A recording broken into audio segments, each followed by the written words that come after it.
Have you considered upkeep management to keep armies smaller and more agile, more needing to fight?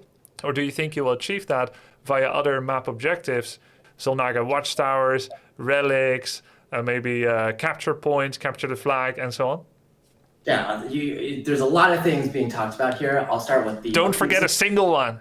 Oh, no. That's a lot of pressure. All right. So, hello, Grubsters. Enjoy this special exclusive look into the minds of the members who are part of the newly formed gaming studio Frost Giant. They're presenting us with their freshly announced Stormgate game, an RTS intended for everyone from sweaty tryhards to the moms and dads of this world, cooperative players, achievement hunters, pro gamers, and so on.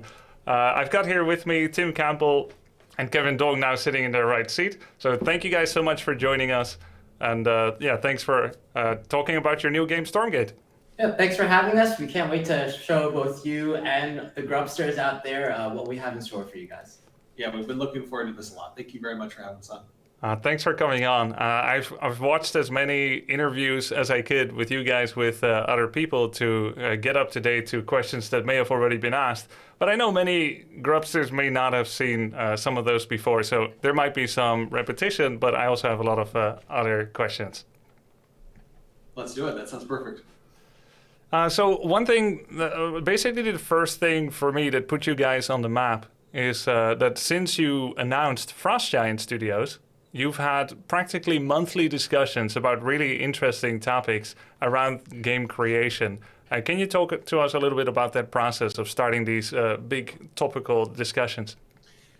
Yeah, it was an interesting situation. When we announced the company, we did so publicly, and we received just incredible support from the community. And we have choices as game developers when you start on projects about how you're going to take them from start to finish, and at what point do you announce, at what point do you talk to the community. And for us, from day one, community involvement has been central to everything that we're doing. This company would not exist, this game would not be in development, we wouldn't be sitting here talking with you if it wasn't for the support of the community. And so being able to engage with the community before our game was announced, it pretty much had to take the form of talking about the genre and dissecting it and figuring out different ways of approaching, just having that communication back and forth. And now that we have announced Stormgate, we're looking to shift the conversation from kind of a genre-wide one to really a conversation about the game that we're building and really trying to continue that community interaction. Yeah, and to build on what Tim just said, I think at Frost Giant, the community is really at our roots. For example, I was directly hired from the StarCraft community. Our lead UX designer, he did mods of GameHeart, and from that, he was hired onto the StarCraft team. Our esports lead, Trevor, or commonly known as Torch, played in the first GSL before he was hired to Frost Giant as the lead esports guy. So a lot of our roots as a company come from the community, and we really want to give back and make sure that the community is involved with the development of the game and really knows what's going on at any point. It's been really interesting following those discussions, because I imagine that being able to talk about these things without necessarily having like a game built yet, without being really far in the development process, you can maybe make the game, maybe it's cliche, but it's true, make the game that people want to be playing rather than doing like an early access and then being really far in development and then having difficult questions like, are we going to completely rebuild this system? Yeah, it's always an interesting kind of line to walk too. Especially when you're talking about stuff early that, like you're saying, decisions are being made. We're actively like in the throes of development where any units that we're building may or may not see the light of day. We're trying ideas out, we're discarding, we're learning from that and improving, and we're right smack in the middle of this work in progress phase. And then to be able to announce and talk with the community in front of that, I'll be honest, like that's a terrifying thing for any developer to do. Developers like to just get the game completely done and then showcase something that's finished, but that's not what we're trying to do with this game. For this game, like Kevin was saying, community interaction is at the core. We're trying to do everything we can to make sure that this game is as good as possible for this community. And so that involves us announcing as early as we have, and that involves us really just trying to continue that conversation and make sure that community feedback is heard and incorporated into development, so the game gets better because of that communication. That's awesome. And before we go into some of the technical questions, having said that, with how transparent you are, that's sometimes something that some developers feel burned on later because, well, you're saying, let's say you could have a vision, you could make certain guarantees, or maybe you say, this is how we see it right now. And then you put information out there. For instance, if you were to say, which they didn't, we never want to have heroes. And then later you think, oh, heroes would be amazing in the game. But we've already put it out there that we're not doing heroes. Is that something that like you were concerned about at all? I think at any given point we try to be honest with the community, and we try to be temper expectations. So for example, early on in development, we had a Reddit topic, we had a discussion topic about heroes. And in that Reddit topic, we talked about experimenting with heroes at the end of the topic. And we've continued to do so. Currently, we are still experimenting with heroes, and we have heroes in all our prototypes, in all the game modes. We're just not sure exactly where they'll end up at the end of the development.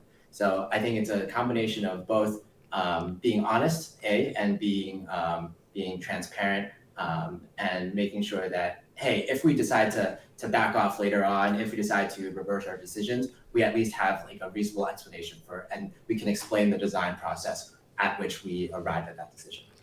Yeah, and I think the benefits from having the conversation and getting feedback outweigh the risks, I think, of overcommitting in a certain direction. Like Kevin's saying, we will always try to be open and honest about where we're at in development. And so our heroes, like we were saying early on, are neither Warcraft heroes nor StarCraft commanders. They're our own thing for this game. And we're still chasing the fun for it and really determining how they can best impact the game experience. Now, I think we're onto some stuff that's really cool with them. But we also took a lot of feedback from the community about concerns about heroes. And so we've skewed how we're approaching them, what modes they're in, how we're thinking about implementing them, really directly based off of feedback that we heard early on from the community. And so that's the sort of thing that we want to keep up throughout development, so the end game is much better because of it. Yeah, I heard some of those feedbacks that you guys had on Heroes so far. Let me give you my love letter for Heroes, because some of the negatives of Heroes you've mentioned is like too much death balling. Heroes are needed to protect units. Too much centralized focus. Maybe they kind of break the counter table because Heroes could destroy everything and you no longer need to think about rock, paper, scissors. Snowballing because they gain experience and power over time. What I think has helped Warcraft 3 to remain alive for as long as it has is that the RNG, the heroes, the unique item combinations that you can get over the course of a game, the mix and match you can do with different heroes has created many memorable games where there's a unique story that ties a game together, more so than just the rote repetition of making your StarCraft 2 build order as clean as possible. Let's shave off another second. Let's arrive 1 second earlier. And let's have one more stalker at this certain timing. With Heroes, there's always this story. So I guess my question is, either via Heroes or via another route, do you think that do you have any ideas about how to create very unique feeling games? Because RNG and Heroes with items do achieve that. You go first.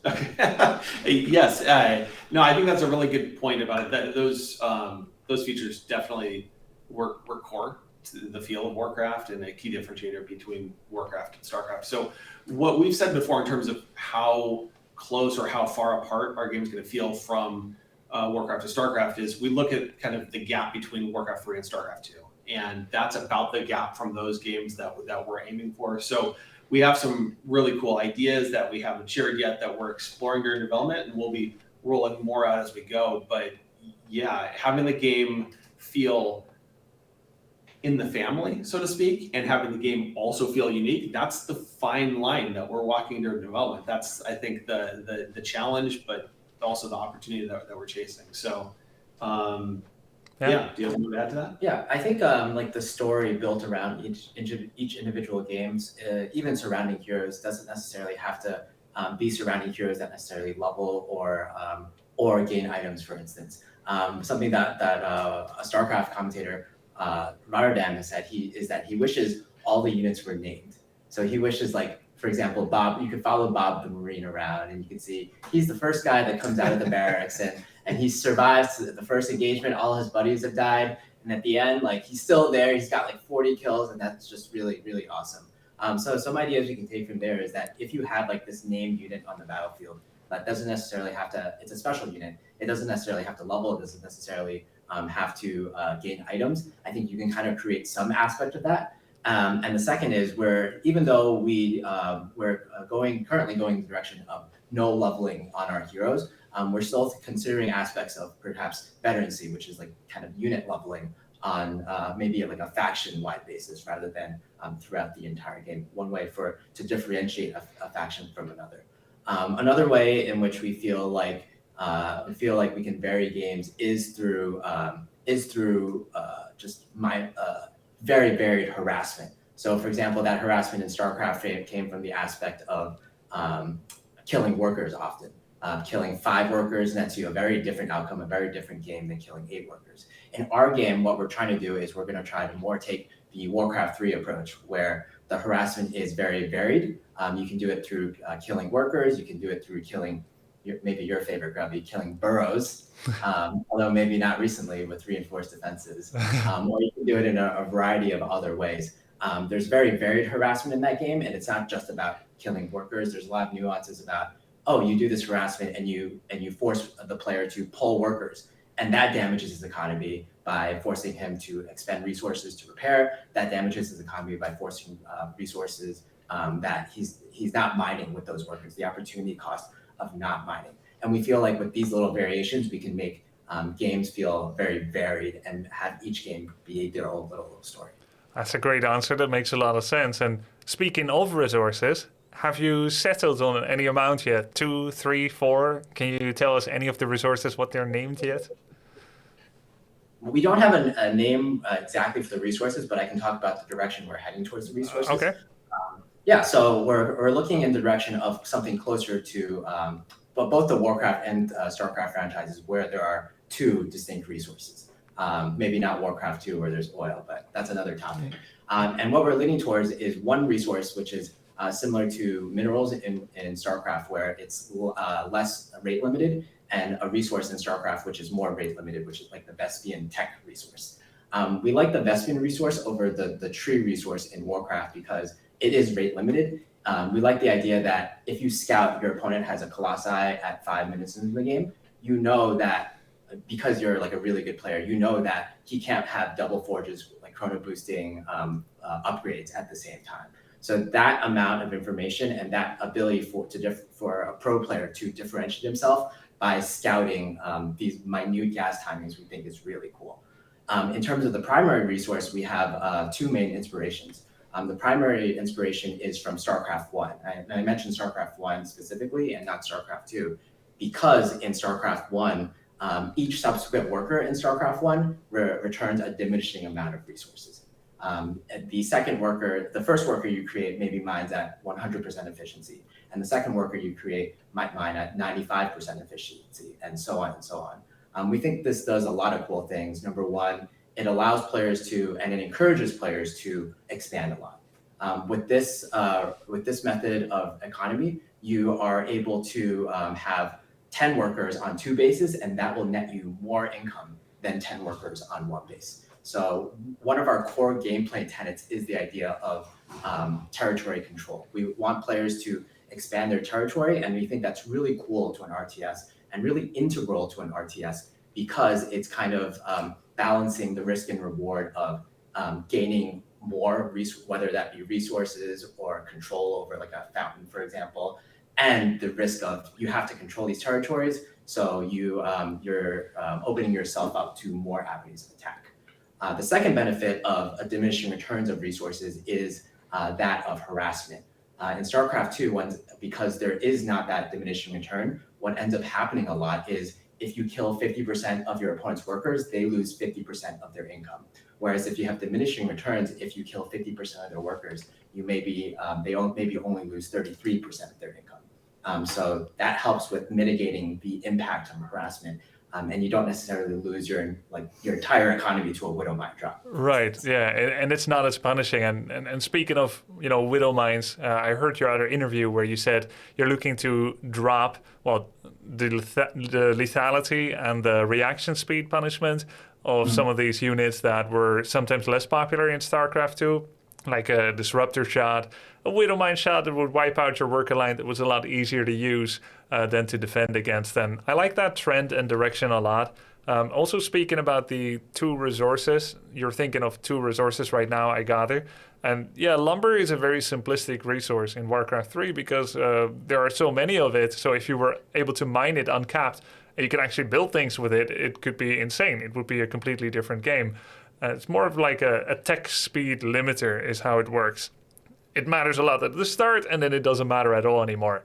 So all the resource management is really only about gold. But there is a cool mechanic, which is the upkeep management, which is the comeback mechanic for Warcraft 3 and creates a lot of interesting, truly, really the only macro really in Warcraft 3 that exists. Have you considered upkeep management to keep armies smaller and more agile, more needing to fight? Or do you think you will achieve that via other map objectives?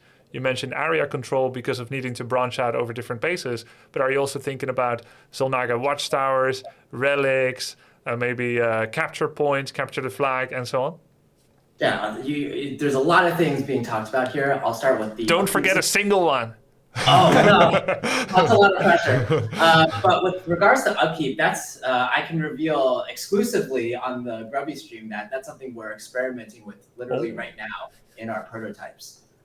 We've done a lot of analysis on upkeep, and I think overall, just within the RTS community, how upkeep is implemented in Warcraft 3 is not very well liked. And I'll say I love it. What? There's the stunned expression. Oh no, this is the wrong stream to reveal this on.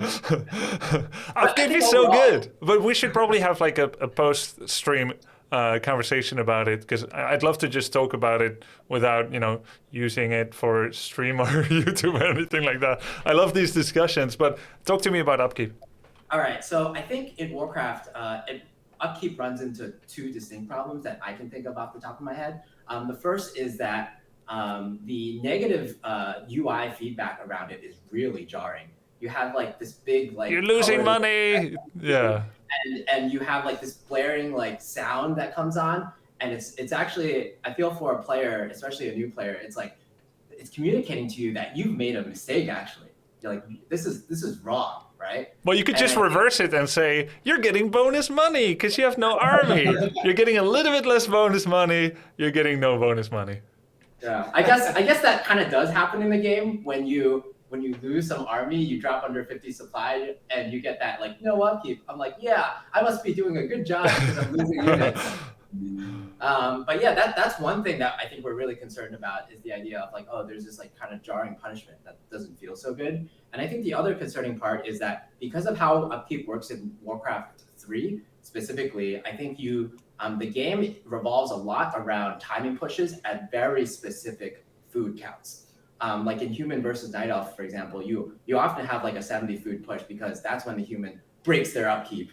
They save X amount of money, they break their upkeep, and they do an exact push at that exact timing. And I feel like because of the upkeep system in particular, it kind of narrows the game down into these very specific reactions from players and very specific game plans of games that end up very similar to each other, and that's something we want to avoid.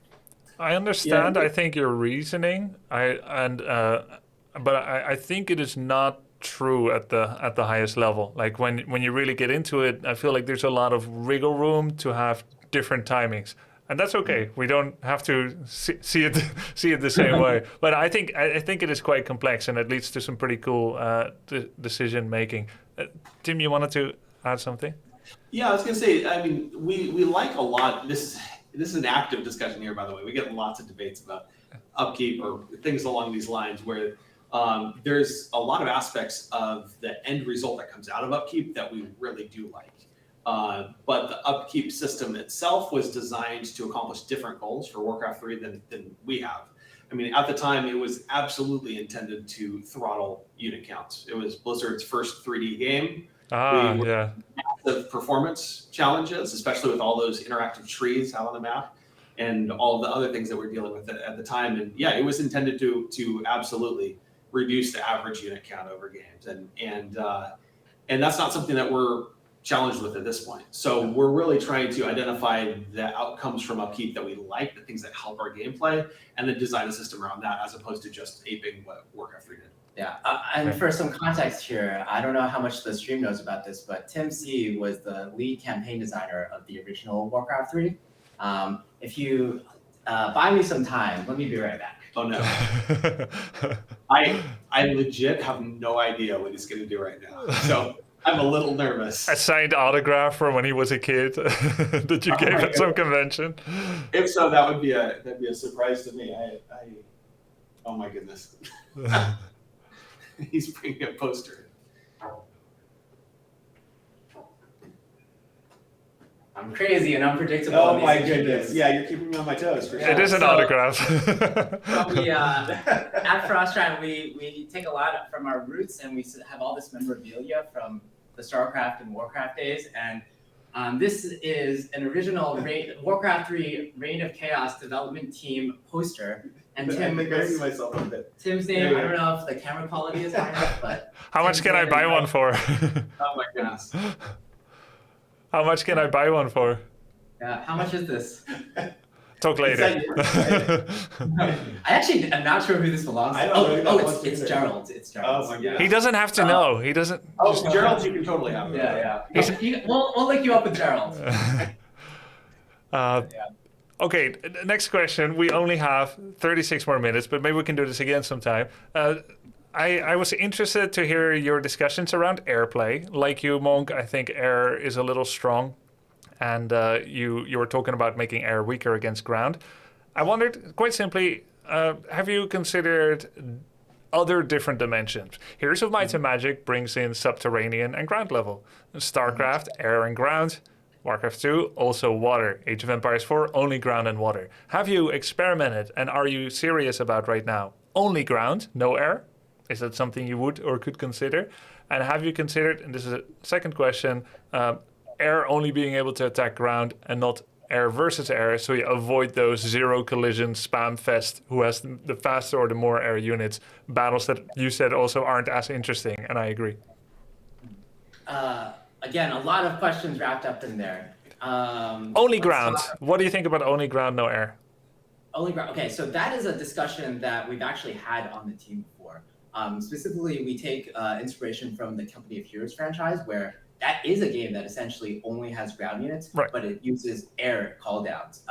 And the where we are with that is we think that's a really interesting type of game, but we feel that is not really true to the Blizzard RTS style. And at our core, our development, our core mantra is like we want to be first and foremost a Blizzard style RTS. So that even though we did actually consider that, that is not a direction that we're heading down. So you want to improve air rather than eliminating a dimension. Makes sense. Exactly.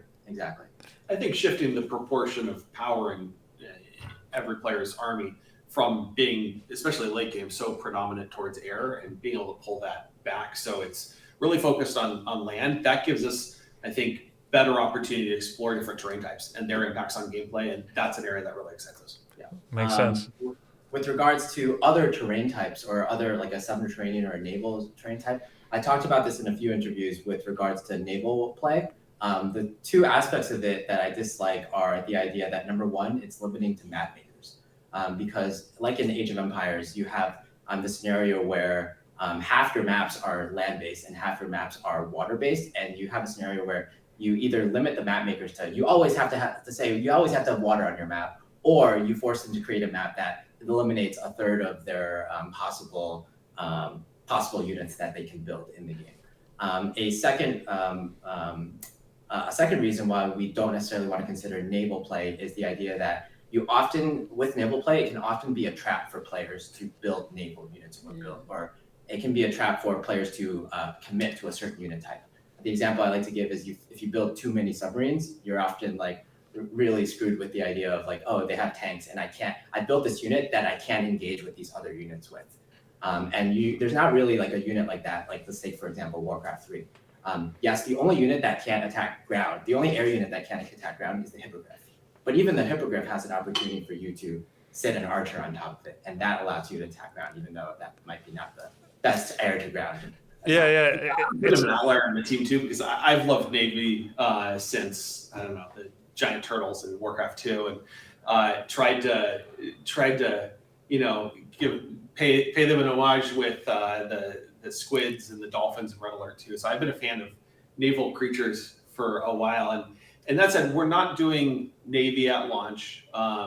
We will be implementing water in the game, and there will be the capability. So either by us or by modders, it could potentially be incorporated at some day in the future. But one of the beautiful things about building a service-based game is that we don't have to have everything in the box day one. We can really build this game, see what's fun, what the community reacts to after launch, and then really skew what we develop and continue to release after that based off the interests. And who knows, maybe one day there will be navies. Yeah, maybe just like in Warcraft 3, 20 years after the game was released, there is like a naval map in the game. Yeah, what happened to that one, guys? Like, we had a water map for a bit. I don't know what happened. There was like this pyramid-shaped water. I'll talk to the guys of chat later. I played it for a bit and now it's gone. I don't know. W3 Champions, come on. But yes, like you said, yeah, it can come later. Okay, cool. Cool to know. Let's talk a little bit about the world building. It must be really exciting to branch out and be able to build in a different world, clean slate. You can design the races from the ground up with inspiration, of course, that people find relatable. Is there one person building the story? Is everyone chipping in on the story? Wouldn't it be cool if? Have you considered like bringing other people in? Are you thinking of like making movies in the game already, writing books with the game lore already? Where are we at? Yeah, I would say this is kind of the beautiful chaos of building a new IP, is that gameplay and world building both have to happen. And I could see scenarios where it makes total sense to do one cleanly and then the other one chases it, or vice versa. But building a new IP and a game as a small studio, we're doing everything all at once. And so we have a lot of different people involved here. For example, Mickey Nielsen is working a lot on the narrative world building. He is somebody who has had a long history working at Blizzard and writing some best-selling novels, and is just phenomenal at what he does. And he's helping kind of surround what the game team is doing with all of this extra narrative world building. The game team doesn't necessarily have time to figure out, well, if we really want this special type of unit in the game, how can we narratively explain how that came to be 100 years ago? Well, that's where Mickey kind of comes in and interlocks with what the design team is doing and helps to support us. So we try to get the entire team involved with narrative. This is something that's different than I've experienced on other game teams. We have progress made, and then we have these narrative summits where we share all of the world building progress with the team. We get input, we highlight changes that were made by the team's input, and then we carry forward. And this is kind of a microcosm of what we're hoping to do with the community as we start revealing more and more about this game universe and the gameplay that we have, is just continue highlighting where the community has impacted how we've developed it, and then continue just that cycle of feedback. If you were building a story, and you had to choose between very deep with like you plant the seed of a story now that will be actually an Easter egg of something that's revealed in 3 years from now, and people be like, oh my God, we knew what was going to be the next race all along. Or if you just want to focus more on like an approachable, easy to identify with story that supports but is not the forefront of the game's purpose, what would you choose? Or just both? Well, I think that's we aspire definitely to try to, I think, do the first of what you're talking about, which is pre-think out a lot of things, be able to dot breadcrumbs along the way. We've started being able to do that, but of course, as a young dev team, a new studio, right, our ability to do that is somewhat limited, because we don't at the outset know exactly what this game universe is going to be. We're going through twists and turns and dropping things along the way and iterating and coming up with better things. And so our ability to predict where it's going to land and lay perfect breadcrumbs for that it's a little messy. So we try to do that as best we can. Yeah, I think that the two things you mentioned, it being like breadcrumb with Easter eggs and the idea of being approachable for a new user, aren't. I don't see them as mutually exclusive, especially at the beginning of a development. I think one of our core goals with our setting right now is for it to be approachable. And I think if you just take a look at some of the most popular the most popular pieces of media, like for example, even Star Wars, that was not completely original. It was it was based on a lot of like sci-fi lore that came behind it. So we want players to be able to get into our game, especially at the initial launch of our game where everything is kind of brand new. But over time, we do want there to be these breadcrumbs so that we can reward players who have been with us for a very long time. I think the MCU does that really well in that, yes, a lot of these shows are very independent, but they hide a lot of lore from the previous iterations, from the previous movies that rewards the movie fans that have stuck with them for a very long time. And on the topic of Easter eggs, I'm a huge fan of them. For Warcraft 3, I worked with other designers, and as a group, we just said, let's try to soak this game with as many Easter eggs or funny lines when you click through them or hidden things you can discover in the levels, as much of that as possible. And that was something that was really fun for us. And I think it really also helped breathe some life into the game, right? Because as we were having fun making it, I think that fun translates through. And I think the people playing the game can ultimately tell that it was made with love and enthusiasm and by a dev team that was enjoying themselves. So that's something that I hope to carry through into our campaign missions and everything that we're doing with the game. We're sure looking forward to that. Thank you for sharing. And I think it makes a lot of sense. Now, you guys have mentioned as one of the talking points of this game, and I think it is extremely needed, you want to have a bigger emphasis on a truly social experience. Now, I'm going to set the stage here with a couple of examples, personal experience, won't take long. SE1, you drop into the chat room. The first time I showed SE1 to my niece who lives in US, I went to visit there, newly introduced game, I'm like, it's awesome. There were insults about family members immediately because it's a public general chat room, unmoderated. Warcraft 3 was similar, and yet many of us look back fondly of those times and those chat rooms. Then you've got Battle.net 0.2, where it was called 2.0 officially, but socially there was so little going on that a nickname that I use sometimes, but suddenly the social aspect was almost gone. In order to prevent liability maybe to the company, not having to moderate things, social was locked away behind several clicks. You've mentioned wanting to be more social. Are you considering like big general chat rooms? Are you considering mimicking more the experience of Twitch chat or Discord, which has uncapped user count in a single room? And are you considering giving good moderation tools? Because look, my Twitch chat, they're awesome. And there are bad eggs, but because you get rid of them, the cool people feel like they can still have a place to chat. The reason that SE1 chat didn't work on some level, not safe for work, is because there was almost no moderation. But in the Warcraft 3 clan channels, there was moderation, and that kind of worked out. And I think many of us do miss those times where you had a cool hangout place where all the pros are, or the sub-pros. How are you envisioning that for Stormgate right now?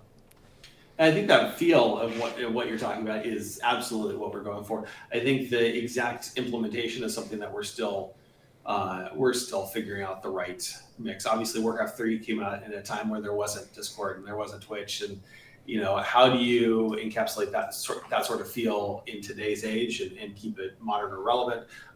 That's really what we're trying to figure out right now. I think in terms of the game experience itself, we're definitely looking at skewing in terms of modes and in terms of feature set. We're really trying to skew in terms of things in ways where players will have more opportunities to interact with each other or to see the players around them. We're already working on replays and spectating and elements of the game too that we think will play into this as well. So I think this is an area that we'd also love to hear from the community on. I think that's the whole point of announcing as early as we have, so that we can really talk about specific topics, find out what would be appreciated by the community the most, and be able to factor that into our plans. Yeah, I think with respect to StarCraft 2 especially, I think one of the things that we're keen to improve on is like you said, the initial launch of Battle.net 2.0, where it was one of the most active times for StarCraft 2 ever. But at the same time, it felt like a very lonely game. You couldn't really see anyone else was actually in the game or in the client or even communicating. So we want to make sure that you do see, oh, other people are here. There's other people to play with you.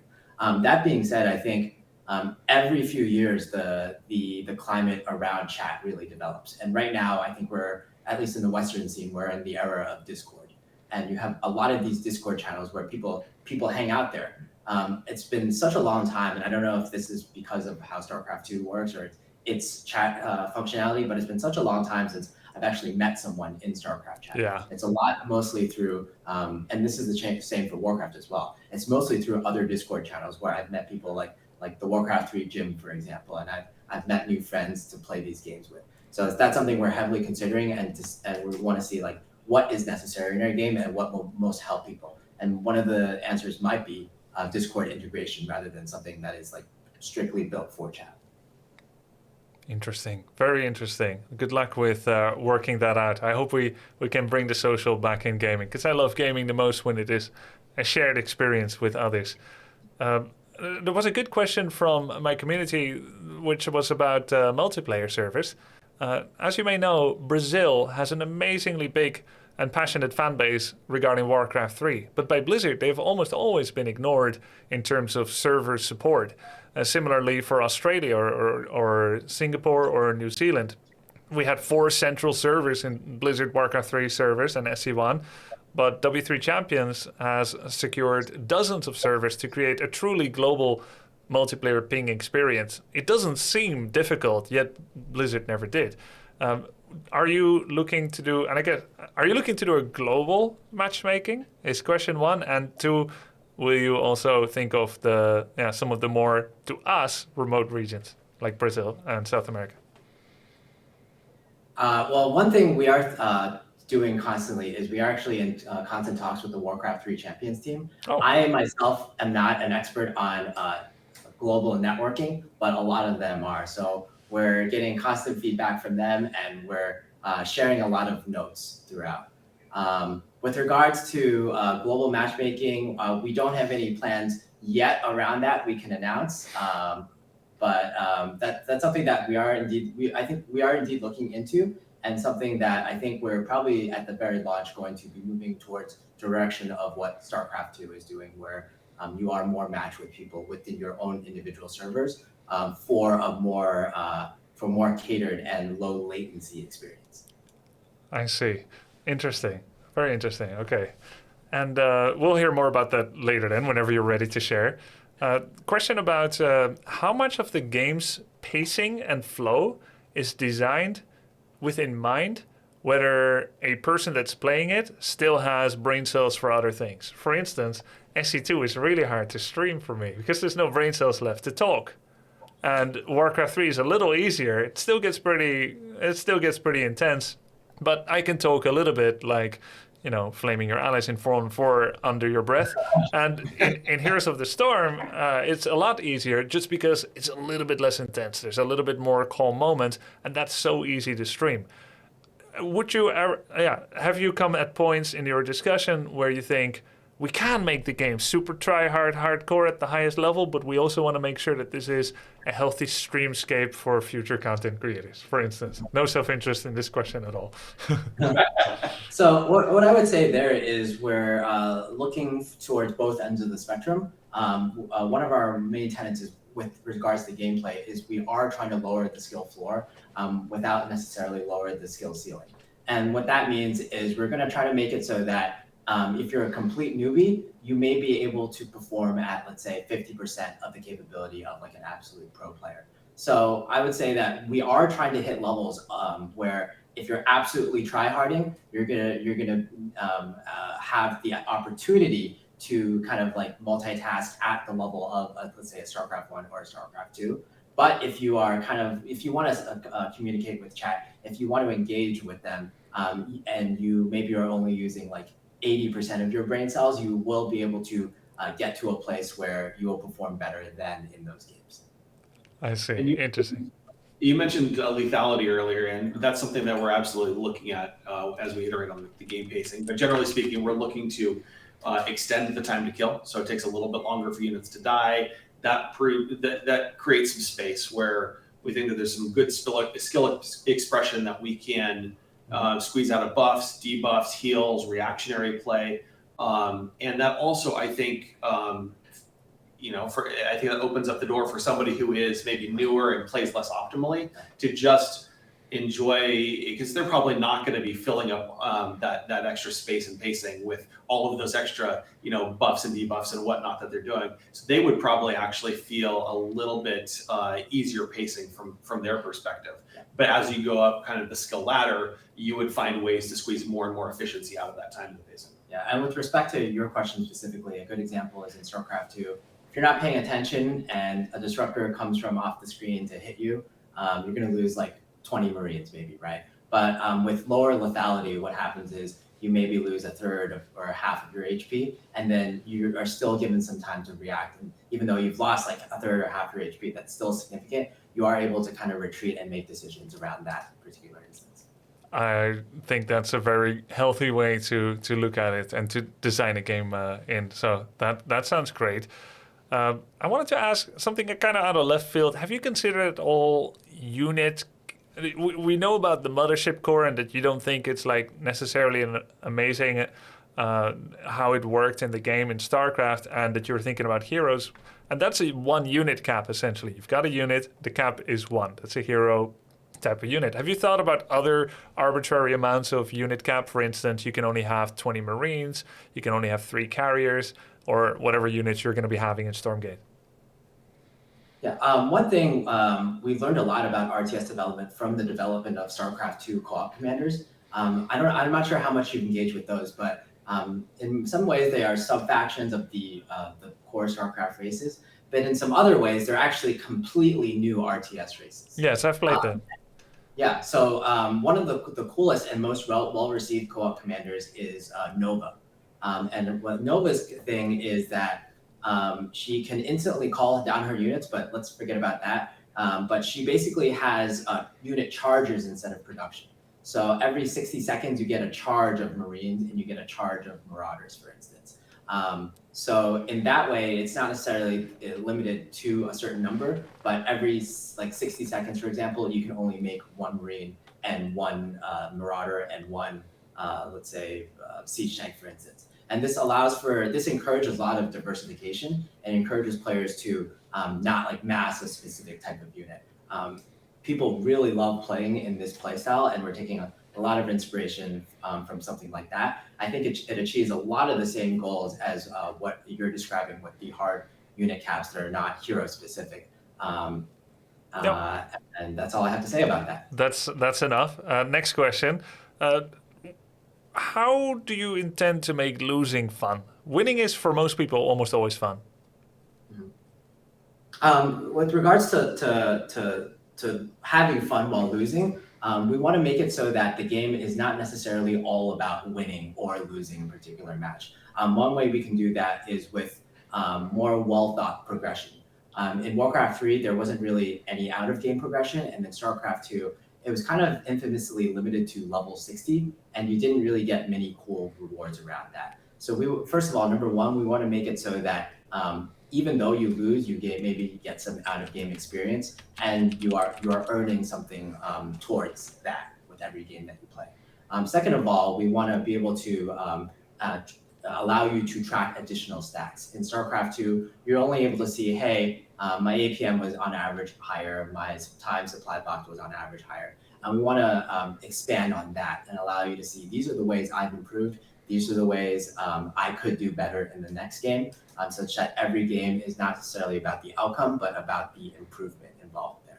Yeah, I think that's important. I think the 2 ways that Kevin highlighted are important. I think the typical way to go is to just provide some sort of reward or partial reward. Either it's XP or it's currency or it's some reward, even with losing. And we'll be doing some of that as well, too. I think that's important to feel like you're always chipping away at progress and the time isn't wasted. But the second part, I think, is the thing that we want to highlight. Is we're not just making Stormgate be a game that's easy for new players to come into and learn to play RTS, but we want it to be a game that is set up to help people move from good to great and move up that skill ladder.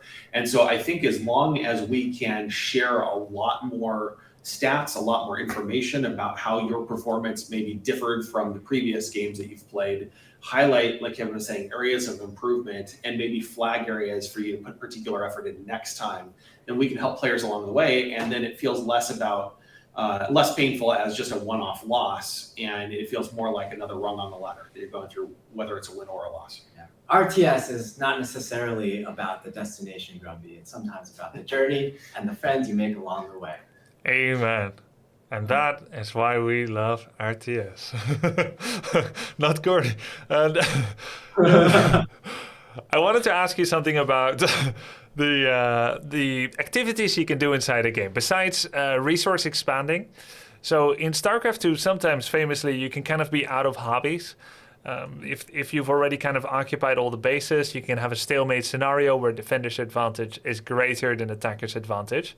In Heroes of the Storm, on busy big maps, you pretty much have always got something to do, and more importantly, there are comeback mechanics by being in places that people don't expect, or catching opponents on some of these hobby locations, like mercenary camps or watchtowers.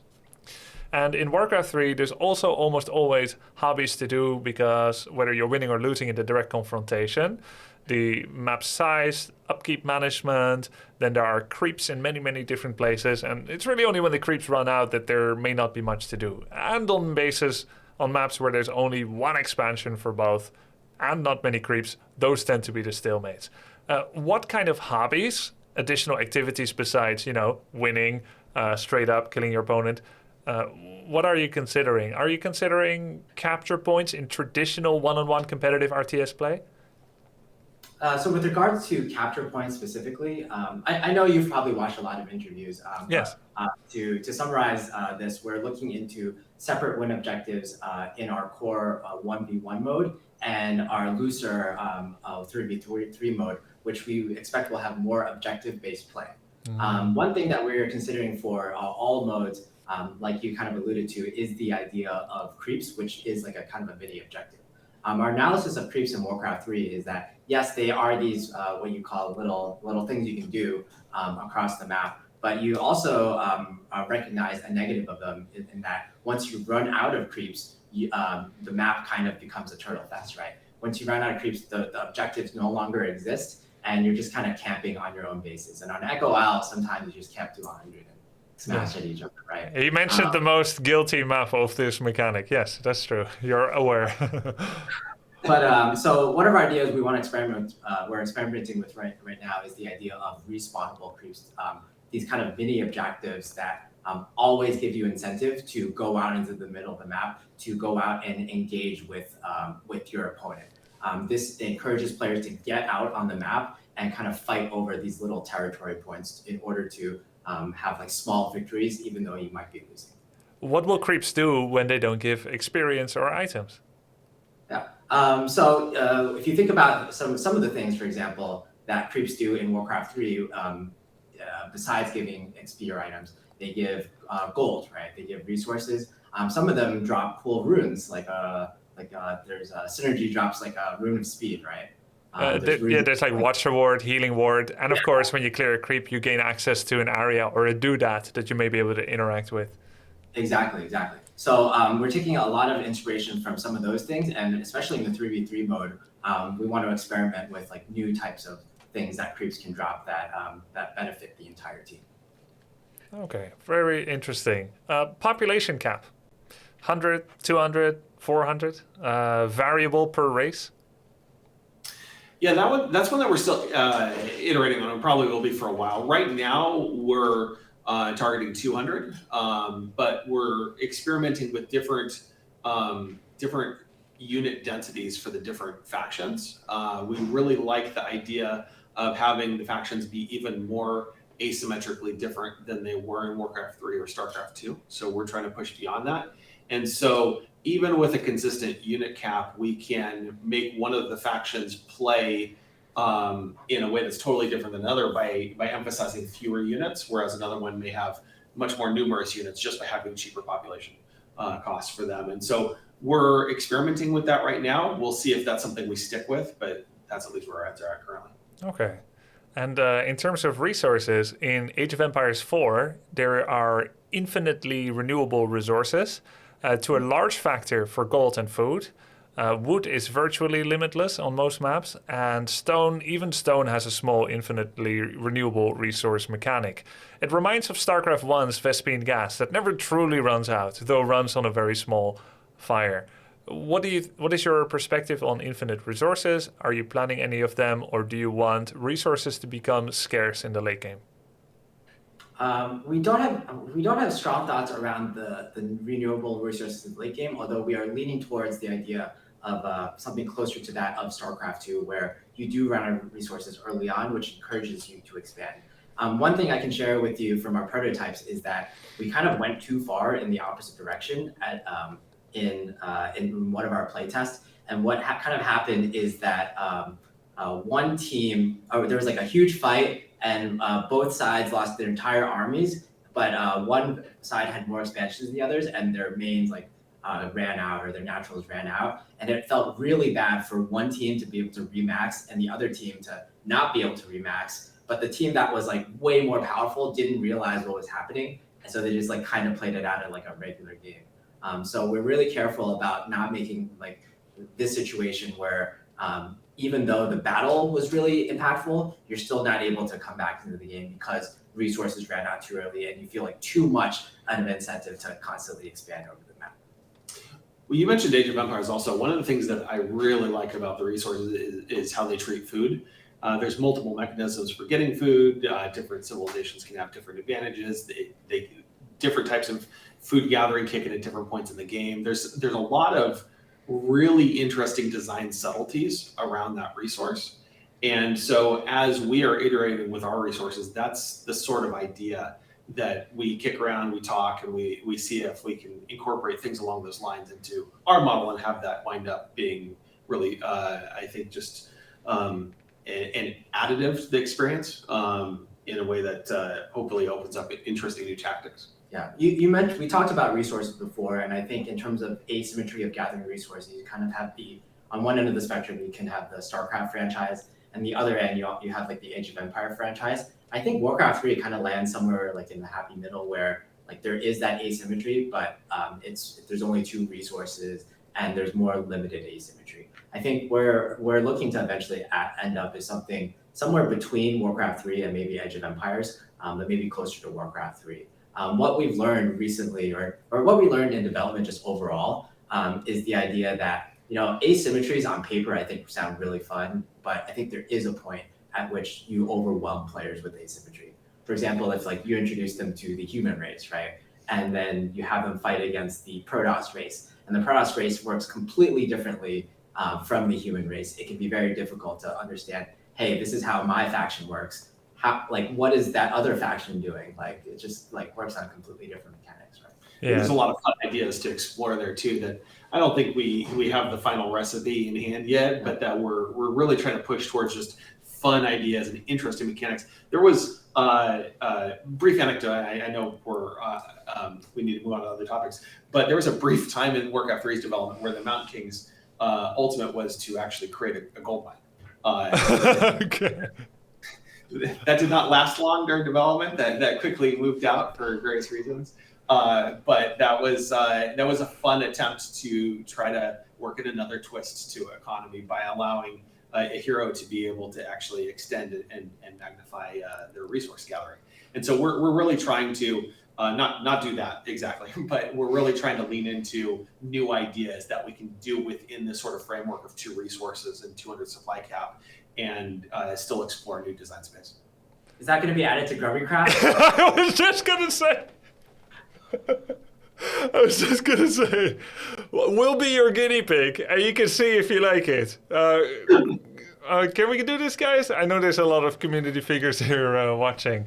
That puts a real new spin on human fast expansion.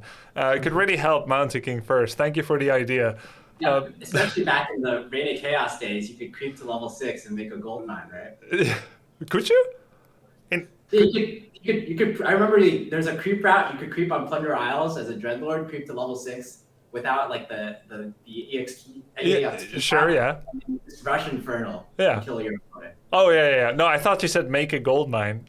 Right. Well, with the mount, you rush level 6 on a Mountain King, and you make a gold mine with his ultimate. Oh, it was his ultimate. I thought it was a basic ability. It was replaced by Avatar. Oh yeah. Okay, I remember now. Yeah, that makes sense. Yeah, you could have done that in Reign of Chaos. That'd be sick. I know we only have you guys for 3 more minutes. That I'm sure there's plenty to discuss next time. I have a lot of unanswered questions, but you've given us so much so far, and maybe we can do this again sometime when maybe you have some gameplay to show. I'd love to see it next time as well. Just let us know anytime. And but I have one more question. Are you thinking about a second game yet after Stormgate? Absolutely not. We're not even thinking about a second platform.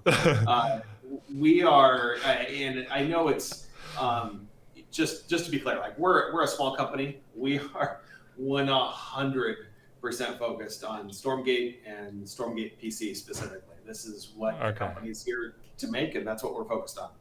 Okay. Fair enough. For a later date. I saw Kevin almost having a stress attack. Thank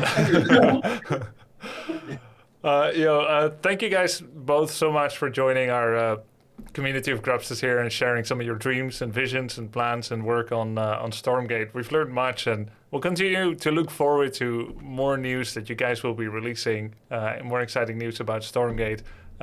It's your final word. Any final shout-outs before you get back to it? I'll say something quick and then I'll let Kevin do it. But we're here because of the community. We're here because of you guys. This company literally would not exist if it weren't for the enthusiasm and loyalty of the RTS community. And so I just want to say thank you. We are huge fans ourselves of both Warcraft 3 and StarCraft 2, and we're really just focused on doing honor to that legacy and making you guys proud. So I can't wait to be rolling out more about our game, sharing more with you, and please do engage positive, negative feedback. This is why we've announced. We want to hear from you guys about any part of this game that you would like to engage with us about. So please do let us know what you think. And yeah, Grubby, it's just been so great to be on your stream. I remember back in the day when I was just a simple like US East host for EU to China. Thank you. Now I've achieved my dream of getting on the Grubby stream. So this is really the dream come true moment for me. I'm sure. Thank you all for having us. Yeah, thank you very much. Hey, have a great day. Have a great rest of your day, and see you next time maybe. Yeah. Sounds good. Thank you so much. Tim and Kevin, thank you. Bye-bye. Cool stuff. I had a lot more questions, but I was trying to aim for the things that maybe other interviews hadn't dealt with yet. And maybe we'll do again the next time. Really promising start. Yeah, I think sometimes game companies can be these inscrutable, distant entities that do their own thing, and you think you want something, but really you don't. And while we don't know exactly how the game is going to be looking like, Stormgate, it is at least good to know that it is a fresh beginning with passionate, enthusiastic people that study all the games that we know and love, between Warcraft 3, SC1, SC2, Age of Empires, and more, Company of Heroes and whatnot, and that they are aware of the same things we're aware of. Just really advanced stuff. They know Echo Isles is a turtle fest. They know it's not fun to get your bio bowl in StarCraft blown up by a disruptor shot. And while some things that are fun for one player are automatically not fun for the other, for instance, if I kill all your workers, that's fun for me, but not very fun for you. So in a way, it can be yin-yang. One player is happy with a victory and another player is unhappy with their loss. But the key sometimes is to make a loss as fun as possible. In Heroes of the Storm, sometimes when you lose, you still feel like you did well. It's your teammates dragged you down, and you did how much hero damage. Those post-game stats that they were talking about. Or maybe you killed a bunch of forts, or you enjoyed your hero because he had a sense of humor, the voice lines, he had some cool blow-ups. In Warcraft 3, I could lose, but I had 4 rings of protection on my Blade Master. That's funny. You know, that's still something memorable. In SC2, losing usually isn't that fun. Kind of its biggest downside. Winning is fun. I mean, I love SC2. I've done a lot of soul searching with that game, and you aim for improvement and making your timings better and whatnot. But usually losing doesn't feel as good as in some other games. You know, take a platform game, for instance, where you have to jump from place to place. Sometimes they're very punitive, and if you fall once, you miss a jump, you go all the way back down to the start. Those games are torture. I don't know why people play those games. It's not very fun to reset your entire progress because of one mistake. And yeah, I hope it's going to be as opposite as that as possible. The diminishing returns on mining, I love that. When you look at StarCraft 1, StarCraft 1's economy and pacing and army scaling, I feel feels a lot better than StarCraft 2. I think StarCraft 2 is a great game, but SC1 is iconic. And the pacing in StarCraft 1 feels better. So I do like that they're looking at that as well and saying, like, what's magical, what was special about the... what was so special about StarCraft 1 and the pacing, and that they're trying to recreate that. You know, whether they succeed, we will see. But we've got a game to look at. And we'll judge them by the results as much as we'll judge them by the words. But it's good to know that they have a lot of insight and open-mindedness behind the scenes, and that they're listening to us. Excellent questions about game philosophy related to the balance between Deathball versus split tactics as well as economy. Yeah, and it turns out they are looking to kind of create a gamescape like SC1 where you're forced onto the map and to go into different economy locations and whatnot. Any Day of the Tentacle. I was kind of low after the trailer, but this and the Back to Warcraft interview brought me right back up. Great job for all involved. Yeah, and it doesn't mean you should be blindly optimistic, but I think it's a great, healthy attitude to have a game on your radar, to be interested, to understand how the process behind it goes, to give it a chance, right? That's how I'm going into it. I'm excited about it, but not like blindly so. There are many different games out there that we could play. We play the games we play because they're replayable and iconic and fun. Very replayable, right? And I hope Stormgate's going to be one of those. And if so, definitely I'll be playing it as well. Have they talked about unit pathing? Yeah, not in this interview because I'm trying to avoid wasting time on things that I already knew, even if you guys may not know it yet. For unit pathing, they said, you know, obviously the game engine is a lot more intelligent than in Warcraft 3. SC2 already kind of set the standard, even though it's a 12-year-old game by now. Unit pathing in StarCraft 2 is very intelligent. Body blocks are still possible, but for the most part in SC2, it's a simple binary difference between whether you are faster or slower. Zerglings get to surround Zealots almost instantly just by overtaking them, doing an A move, and they'll automatically surround. This is neither very skillful nor interesting to watch, nor does the Protoss player have any counterplay against getting their Zealots surrounded by a bunch of 3 times as fast Zerglings. In Warcraft 3, the game pathing is so simplistic on the skeletons level that the moment you understand it, then you understand how you can do really extensive body blocks. Actually, I wanted to show you guys a perfect example of body blocks that kind of shows what I'm talking about. I was hoping to show this to the devs as well, but really I didn't have time for it.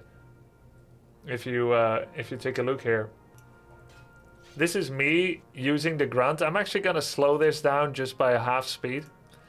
This is me using a grunt, trying to kill the hurt footman with this grunt. So the way that pathing in Warcraft 3 works, if the grunt is standing here and the footman is here, and the footman is given one movement command to the right side of the screen, he will actually do a shift move command. So the game plots shift Q move commands by itself when you give a singular command. So it could be something as simple as walk here, then walk here, right? And once it chooses a direction, for instance, walk here, or maybe even walk here, right? Whatever it chooses. Some people know this perfectly. Then when you put your grunt in that direction, then the footman can't get past. And because the grunt keeps moving on the right side, the footman may recalibrate that the path now indeed is direct. So I keep using the grunt What to... is the meaning of body block? I keep blocking the footy, but at the same time, this footy is blocking my Blade Master to not get to the footy. So we end up being each other's match in micro until I fail and he gets past. These kind of fun little micro moments are much of what makes Warcraft 3's micro quite magical and interesting, and what is entirely lost in StarCraft 2, which is why micro is less good to watch, basically, and it feels less good. It sounds like they wanted more SC2 pathing, perhaps even smoother. Yeah, obviously their engine is going to be able... They're making it in UE5, Unreal Engine 5. It's going to be able to do like really good unit pathing. And they still said they wanted body blocks though, right? They want to be able to allow body blocks. So the engine will be smart, and then there will have to be something dumb about it or something smart about body block in order to allow that. And supposedly they want surrounds being possible as well. What do you think about the idea that a game has creeps, but when you kill them, they respawn with bigger level and difficulty to kill them over time? I think that makes a lot of sense, Gosu Bloody. For instance, in Heroes of the Storm, the keep and the core starts with a certain health count, and then after a certain moment in the game, which is one singular moment in time in the game, they scale up to have more health, and that happens once. But mercenaries and bosses, creep counts, they get stronger every minute. Objectives deal more damage every minute. That's the kind of scaling that HOTS has, that Warcraft 3 and SC2 do not have. You're asking if the creeps should scale up, and essentially that's already happening in any ARPG, right? The minions of hell grow stronger when another player enters. When you go to hell, there are stronger creeps. When you're higher level, sometimes in some games, when you're higher level, automatically the creeps are stronger as well, which I have one problem with, but yeah, they could do that. They could do that, right, in Stormgate. Do you think Warcraft 3 Micro is objectively better? Yes, I believe Warcraft 3 Micro is objectively better than SC2. I don't think Dragoons bugging out on a cliff is the epitome of Micro in Brood War, but I do think that in SC2 the game pace is too high, the lethality is too high, and the units are too smart to allow many meaningful repositionings in the game. And there is, of course, the Marine that can kill everything with good micro. You can dodge lurker attacks, baneling attacks, and so on. But it's the kind of sweaty, try-hard micro that really only 100 people in the world can do. And it is good to watch, but I still don't feel like it is as interesting as the landscape, the storyscape of a Warcraft 3 battle when I look at the history of Warcraft 3. Yes, there are going to be heroes, they think. Everything is subject to change, but they're thinking there's going to be heroes that do not level and do not find items, that are more in the strength of the Mongol Khan in AoE 4 and the Mothership Core, though not specifically like the Mothership Core, because they think that that unit was a bit too powerful and impactful and drew too much attention and focus towards itself with its power level. But yeah, some kind of heroes. What about having SC2 pathfinding for interactions between your own units, but not with enemy units? That sounds like a pretty cool and smart idea as well, Technomage. And when we truly go into the game mechanics and how units behave under the hood, there will be so many questions to be answered over time, so much playtesting that Frostgiant will need to do with their own game Stormgate internally, and then once you open it up to the public, when they think it's perfect for showing, the community is going to probably poke holes in many of the things that they thought are working properly, and it's going to turn out to seem broken. So for instance, in Age of Empires 4, I mean, this is just what happens. When you open something up to millions after testing it with hundreds, those millions are going to find a million bugs in 1 second of the game being open, and that's just how it is. And then the question will be, how quickly can they iterate on that and fix it and bug fix and so on? That's where you will see the talent of the programming team behind the team as well, and I think they're up to the task, but it will remain to be seen. So for instance, with Age of Empires 4, there are many strange interactions under the hood for the engine that do become problems over time when we look at how the game plays out. For instance, when I make a wall in Warcraft 2 over coax cable against my brother in 1998, that wall immediately appears on the minimap. and my brother can see where I made walls. You could only make walls in multiplayer because the AI was not able to actually counter walls. So they just didn't allow you to make Warcraft 2 walls at all in single player. But again, in multiplayer you could, because humans know how to kill walls. But they showed up in the Fog of War.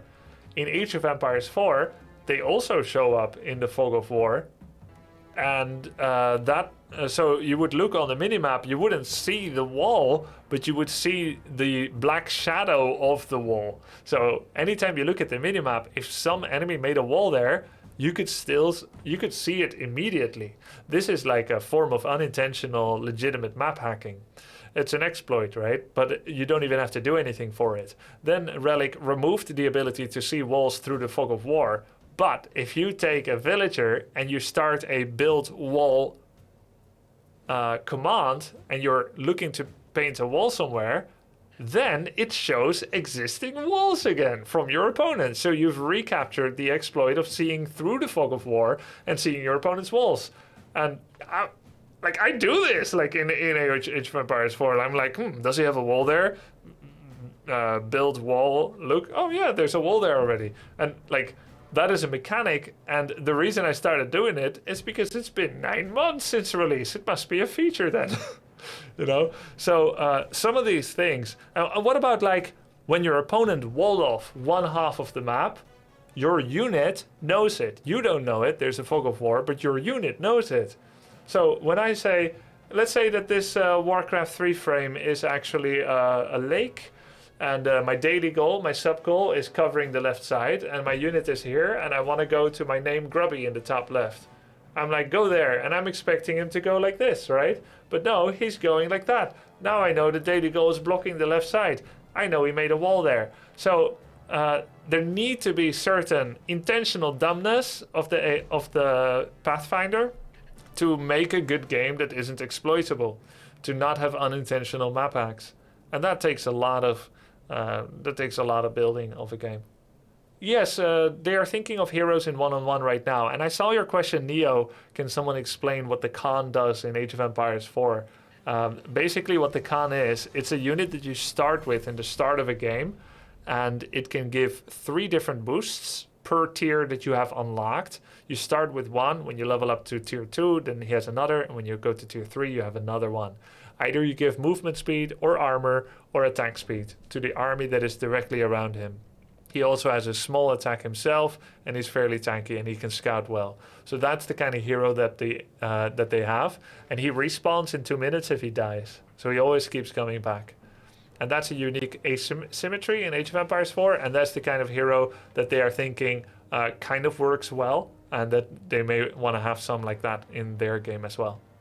It sounds like terrain types and zone control will be a factor in their game, which sounds very interesting. Yeah, you always need hobbies on the map. Otherwise, it gets boring when you're behind, because then you're just waiting to lose. And if you're in a stalemate, nobody wants to attack because of defender's advantage. So you definitely need things out there. Age of Empires 4 tries to fix this by having relics up for the taking, but there's a finite amount of relics. The moment you've picked all the relics, then relics stop to really be a factor. Sacred sites are a more interesting zone control aspect of Age of Empires 4, not without its weaknesses and mistakes in the current iteration, but it is a very healthy secondary bonus and an important area to control, as well as a different win condition that I think is really interesting. They've mentioned that they're not just thinking about elimination as the only win condition, but some other kinds, and I'm looking forward to see what they come up with.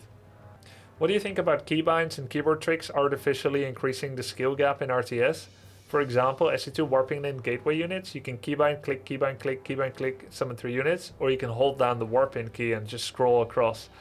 Yeah, they actually went in depth with that in some other interview as well, Caximus Gaming. So creep tumor spread in StarCraft 2 is what they call busy work. It used to be kind of an interesting throttle of your attention. Either you spread creep or you don't. But those keybinds became so good that now you can just click one creep tumor, double click it, all your creep tumors are selected, and then you just hold the button and you just paint the map, and boom, you've placed 12 tumors.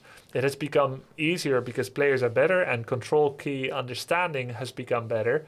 Hotkey understanding has become better, Therefore, now it's just busy work, not even interesting. Everyone spreads creeps, and you do it with regularity, and you do it fast, and Zerg just has creep. And by the way, I think creep is a bad mechanic in StarCraft. The vision and movement speed it gives, it's too much, man. And you can't build on it. I think that's, I don't think it's a good mechanic the way that it turned out. And I don't think mules are a good mechanic too in SC2, because you could starve a Terran of resources. They lose 3 bases, they never got a new one. The moment they get to a new base, they can use 800 energy of stored energy and plant 24 mules in that base, and suddenly they're mining with a 6 base economy from a single base. That doesn't feel good. But I mean, every RTS has its flaws. It also doesn't feel fantastic in Age of Empires 4 when you have 5 relics and some of them are boosted via the Recknitz Cathedral, and you never need to gather gold again. Or how Rus was for a while. You could go a whole game without ever gathering gold because you had 5 relics, 3 sacred sites, and 6 hunting cabins to generate gold passively non-stop. So yeah, I think resource scarcity is important. Warcraft 3's lumber is not super interesting. Like I said, it's a technical limiter of your tech speed. For a while it's very scarce, and then it doesn't matter at all anymore. But gold management in Warcraft 3 is quite interesting. Though I found out today that Upkeep was there just to throttle FPS stress. From Tim Campbell. Upkeep is there to throttle too many units on screen because they were afraid our PCs can't handle it. And I think, yeah, F. Ouch. But it's such a good mechanic though, I love it. And I really... it was a bit tongue-in-cheek, but I really don't think it's a negative that the game tells you you're now in Upkeep. It's not like it's saying you're having to pay taxes. It's Upkeep, it's not tax. No one likes that word, right? But the thing is, you really just can't say you're getting bonus money because you don't have army yet. You're getting a little bit less bonus money because you're in low Upkeep. You're getting no bonus money, you're in high Upkeep. I don't think you need to be too afraid of that psychological effect. I saw the interview from Frostshine with Loco and Back to Warcraft. Are there others? Yep, there's a Winter one, Fear Dragon. I think there's more. Mr. Lama, UGC. He's not UGC, he's ARPG. To be fair, I remember when I was a beginner, I just did the campaign. Upkeep alerts felt confusing and not good. Well, that's really valuable feedback. I don't remember what it's like to be a beginner in Warcraft 3, but of course that is a very current and important question for them, because we all benefit from more casual player feel good, basically. I know one question that people are going to ask me for sure is going to be, can you be good in this game with lower APM? What's their aim to make social RTS? Well, it is both nice for us when we can meet people via the game and to play together with. And it is good for them because social relations within the game enhance player retention. And they've spent much time thinking about onboarding. Onboarding is the term of how an experienced player brings in one of their friends to try out the game. I have tried to... so, for instance, Cassandra and I, Cassandra's my wife, we both discovered StarCraft 1 by ourselves, and we discovered Warcraft 3 by ourselves. But we discovered it via friends. I mean, separate from each other. Friends brought us into the game, right? And when you start playing, how that experience goes is very important for whether you will stick with the game or whether you will understand the game. So if they build good tools to teach someone the game, and I heard that they said, not only will there be a 1-on-1 and a 3-on-3, but they also want to come out with a special game mode where a fast snowboarder can snowboard alongside a slow snowboarder. I'm using a metaphor that is personal to me, but an experienced player can have a meaningful game experience playing with an inexperienced player, and they can learn the game together like that. They can help the lesser player learn the game like that. That's essentially what Cho'Gall is in Heroes of the Storm. Cho walks, it's a two-headed ogre. Player 1 walks and does abilities. Player 2 only abilities, no walking. So they don't need to think about where to walk. That takes away one dimension of the game that makes it a lot easier. And then they added the thing where only one player needs to own the hero to play it together. So that's really smart. And now you can bring in a player that has never played HOTS put them on Gall, and the two of you can romp around the Nexus together, punching things, which is pretty cool. And if they're gonna come up with an equivalent of the RTS version for their game, that could be really successful. Did you ask them about custom games at all? I did not, because I already got info from other interviews. So they want to make available a map editor for people, and the first maps they're going to make for the game are going to be by Frost Giant themselves, but they're open to community maps, maybe making their way eventually into the latter. But that'll be like for a future season. I did want to ask them if you need a programming degree in order to make maps, or if it's going to be something everyone can do, like in Warcraft 2, but I didn't get around to it. Last time I tried to onboard my friends into Warcraft 3, it was during Reforged. It was so buggy, I personally felt humiliated, lol. Of course they didn't come back. Yep. What's their monetization scheme? They said sell the game once, and then sell future content. Think, for instance, new campaigns and new 3ve content. 3ve being 3 players playing against mission content, and I believe maybe aesthetics.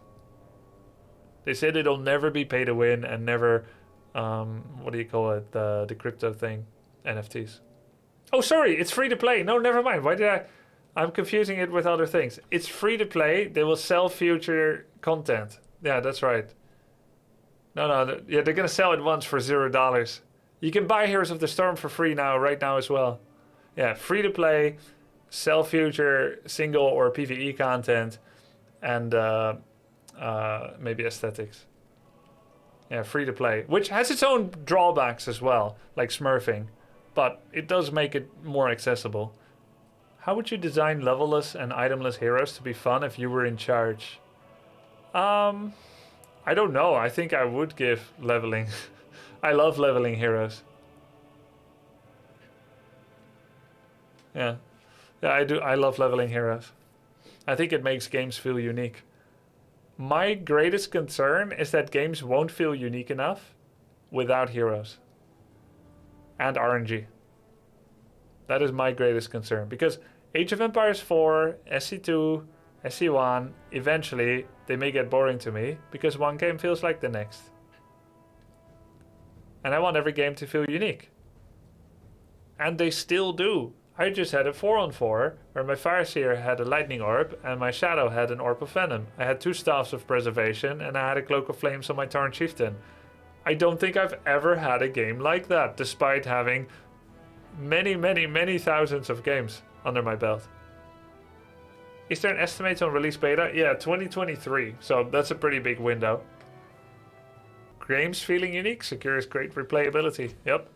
But you know, that's my feeling. SC2 is and has been very popular, despite not having heroes. So cannot argue that that it is absolutely needed. That's just my preference.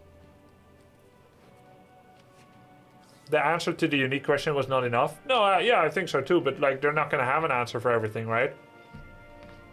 I wanted to ask them, will there be RNG? But I don't think I asked it, right? Not simply. So we don't know. I found one of the most interesting aspects of the interview is that they said they were playing games together. Do you remember that, guys? Remember that part, guys? RNG was asked by Back to Warcraft. There won't be any. Okay.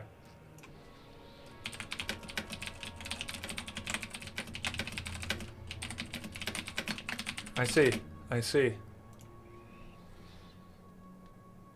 To your knowledge, are there any other RTS with this kind of RPG elements like hero leveling and items? Yeah, I think there's some. They said no RNG on damage. I don't know if they said no RNG at all. Right. I mean, there has to be some, right? Either you spawn top or bottom. Unless you queue up ladder, only wanting to be on the bottom of the map. I remember watching some documentary thing from Red Alert 2. They spend more time playing their iterations than working per day, lol. That's a good thing, IMO. I mean, QA is important, yes. Quality assurance, testing and whatnot. 15 damage Resident Sleeper, 14 to 16 damage Pog. Yeah. There's a Red Alert documentary? Yeah, that's actually a good question. Actually, I think I've seen it. So when can we have the version ready where Mountain King can make gold mines, guys? Grubby, you may have discussed this before. Why do you like RNG better than none? Because it leads to unexpected results. It leads to unexpected and non-repetitious results. It just creates a greater variance and leads to funny moments where people get fucked by bad RNG and I love to see them salty. And I get lucky and then it's funny. Or I get unlucky and then I know it wasn't my fault that I lost. You know, a lot of different variations that are just funny and funnier than just... because the moment you... I compare it to SE2. I haven't played dozens of RTS in the last couple of decades. I haven't played dozens. I've played just a handful. So I compare it to SE2. SE2 has no RNG. So I will be playing a game and I will be playing another game and another. And I played 20 PVZs and all 20 could feel the exact same as the other. That's my concern with that. I did enjoy the process. Like a monk, I am constantly training my one punch, my 1 CM punch, and eventually I perfect it. But I am working on one thing and I know it. In Warcraft 3, I could play 20 games. I'm still working on improving my timings, but I have to adapt to 20 different permutations of a game that unfolds in a slightly unexpected way. Age of Empires' random map generation for every single game you play also leads you to have to remain on your feet and have variation. If you go too much in the StarCraft 2 direction, all you'll be asking one-on-one pro players is to shave off another second, over and over. Chess and Go have no RNG, still they're great games. Chess is boring as hell. No RNG, no graphics, no sound effects, no voice lines. It's not a great game to me. You may like it, but I don't like it.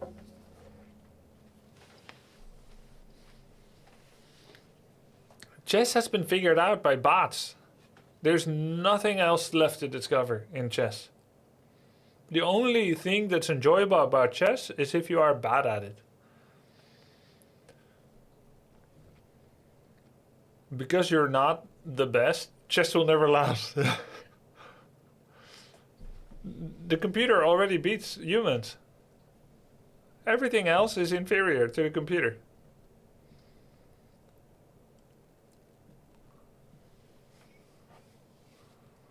Chess devs very lazy, yeah. Due to the figure-out ability of chess, they use lower time controls to balance that for the top GMs to keep it interesting for errors. That is fun. That is fun.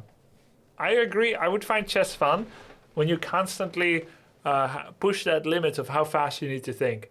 That's actually the only way that you can make streaming 4x games sustainable in the long run. If you have a very stiff timing clock. And that's kind of how Heroes of Might and Magic 3 is pretty much the only game that is being long-term streamed on Twitch.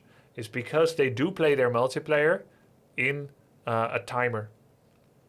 Don't they? And when I did some Planetfall streaming, for my second stream that I played that game, I also did a multiplayer FFA with users where I gave us 1 or 2 minutes to play the turn, which is insane for that game. You need a lot more time to do it properly, which means you're going to make so many damn mistakes, but at least you're channeling it in a game pace that is more easily consumable by a Twitch crowd.